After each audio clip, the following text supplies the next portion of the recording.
வணக்கம். இன்னைக்கு எங்க வீட்ல வந்து பாகுபலி விருந்து தாங்க.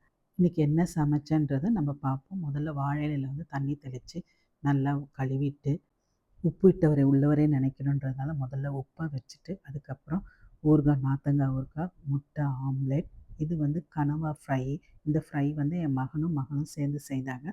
அதுக்கப்புறம் கொஞ்சம் கனவா இருந்தது. கிரேவியா வச்சுட்டேன்.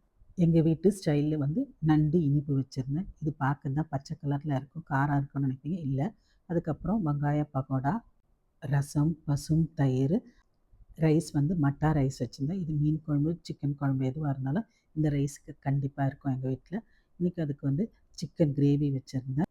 அதுக்கப்புறம் வீட்டு பெரியவங்களுக்காக வெள்ளை சாதம் வடிச்சு வச்சிருந்தேன். அந்த சாதத்துல வந்து சாம்பார், ரசம் ஊத்தி சாப்பிட்றதுக்காக அவங்களுக்காக வச்சிருந்தேன்.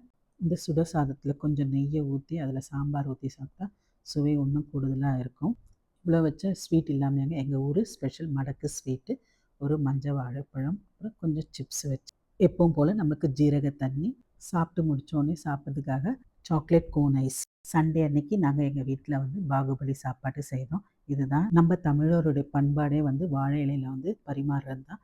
இந்த வாழை இலையில வந்து நமக்கு நெறைய பெனிஃபிட்ஸும் இருக்குது. யாரெல்லாம் உங்க வீட்ல வந்து இந்த மாரி பாகுபலி சமைச்சு சாப்பிட்ருக்கீங்கன்னு கமெண்ட்ல சொல்லுங்க. இந்த வீடியோ பிடிச்சா லைக், ஷேர் அண்ட் கமெண்ட் பண்ணுங்க. மீண்டும் சந்திப்போம்.